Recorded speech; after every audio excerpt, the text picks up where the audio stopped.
மக்களே, நம்ம இன்றைக்கி என்ன பார்க்க போகிறோம்னு பார்த்தீங்கன்னா பள்ளிப்பாளையம் சிக்கன் ரெசிபி தான் பார்க்க போகிறோம். அதுக்கு இந்த மாதிரி பவுலில் உள்ள சிக்கனாக எடுத்து வச்சுக்கோங்க. அதை வேக வைக்கிறதுக்கு நான் 1 டம்ளர் தண்ணி வச்சுருக்கேன். இது போதும், அதிகமாக இப்போ வைக்கக்கூடாது. 1 டம்ளர் தண்ணி, 2 டீஸ்பூன் இஞ்சி பூண்டு பேஸ்ட் போட்டிருக்கேன். அதில் இதை வேக வச்சுக்கலாம். இந்த மாதிரி எலும்பு இல்லாத கறியாக எடுத்துக்கோங்க. நான் 1 டம்ளர் ஏன் தண்ணி வச்சு வைக்கிறேன்னு பார்த்தீங்கன்னா, இது நம்ம கிரேவியெல்லாம் இது வைக்க போகிறது கிடையாது. அது வைக்கும்போது நீங்கள் பார்க்கலாம். இப்போ இந்த சிக்கனில் வேறு தண்ணி விட்டு இல்லையா, அதனால் இதை இப்படியே வச்சு நம்ம ஒரு மூடி போட்டு வேகட்டும்.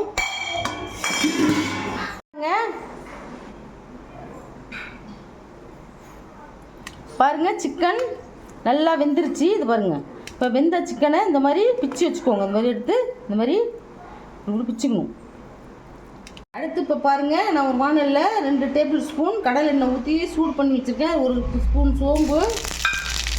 இதை பாருங்கள், காஞ்ச மிளகாயை நான் விதையை எடுத்துகிட்டு வச்சுருக்கேன். விதையை எடுக்கக்கூடாது. நான் ஒரு 20 மிளகா எடுத்து வச்சுருக்கேன். அதையும் போட்டுக்கலாம். இப்போது 3 பெரிய சைஸ் வெங்காயத்தை இந்த மாதிரி ஸ்லைஸாக இந்த மாதிரி அரிஞ்சு வச்சுருக்கேன். அதையும் போட்டுக்கலாம். பார்த்தீங்கன்னா பயங்கர காரமாக இருக்கும். அதுக்கு தான் விதையை எடுத்துகிட்டு போடுறது. இதான் ரொம்ப பின்னரமாக வதங்கணும்னு அவசியம் இல்லை. சும்மா கண்ணாடி பதம் வதங்கினாலே போதும். நல்லா வதங்கிடுச்சு. இப்போது 3 தக்காளியை நம்ம போட்டுக்கலாம். இப்போது இதுக்கு இந்த சிக்கனுக்கு தேவையான உப்பு, கல் உப்பு போட்டுக்கலாம். அப்போ தான் நல்லா மசி.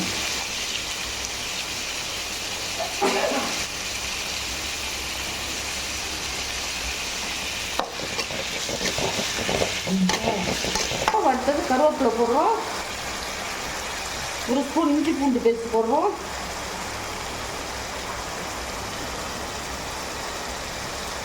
இதுக்கு மிளகாத்தூள், மல்லித்தூள் எதுவுமே தேவையில்லை. அது மஞ்சள் மட்டும்தான். மஞ்சள் தூள் 1/2 டீஸ்பூன். நல்லா வதக்கிக்கலாம்.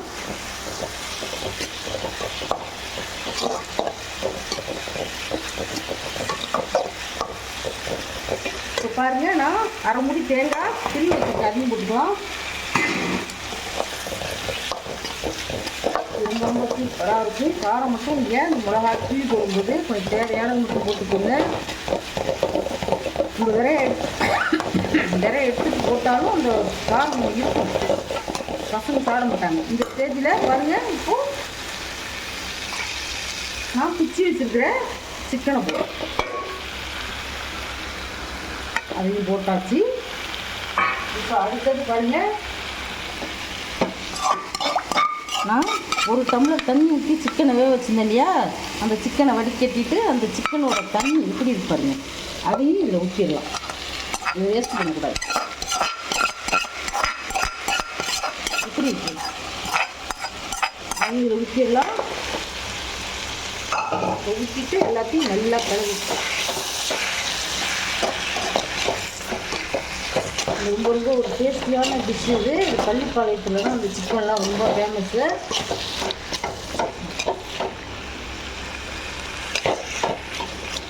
அப்படி இருக்கும், அருமையாக இருக்கும் சாப்பிடுறது. தேங்காய் திரும்பி போட்டுக்கோம்ல, அது அவ்வளோ டேஸ்ட்டாக இருக்கும். குட்டீஸ்லாம் விரும்பி சாப்பிடுவாங்க.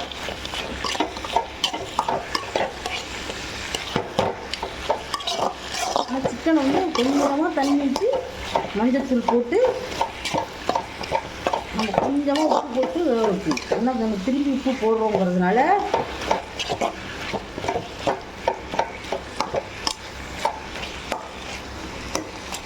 இப்போ பாருங்கள், இது 10 நிமிஷம் அப்படியே கிடக்கட்டும், கொஞ்சம் ட்ரை ஆகும்.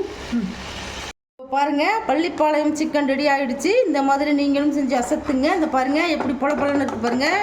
அப்படி தான் இருக்கணும். இதுக்கு தூள் மஞ்சத்தூள் மட்டும்தான். மற்றபடி சில்லி பவுட்ரோ, மல்லி பவுட்ரோ, கரம் மசாலாவோ எதுவுமே தேவை கிடையாது. இந்த மாதிரி நீங்கள் செஞ்சு அசத்துங்க. இந்த ரெசிபி உங்களுக்கு பிடிச்சிருந்ததுன்னா எங்கள் சேனலை ஷேர் பண்ணுங்கள், லைக் பண்ணுங்கள், சப்ஸ்கிரைப் பண்ணுங்கள். அப்போ தான் நாங்கள் போடுற வீடியோலாம் உங்களுக்கு சேரும். தேங்க்யூ, பாய்.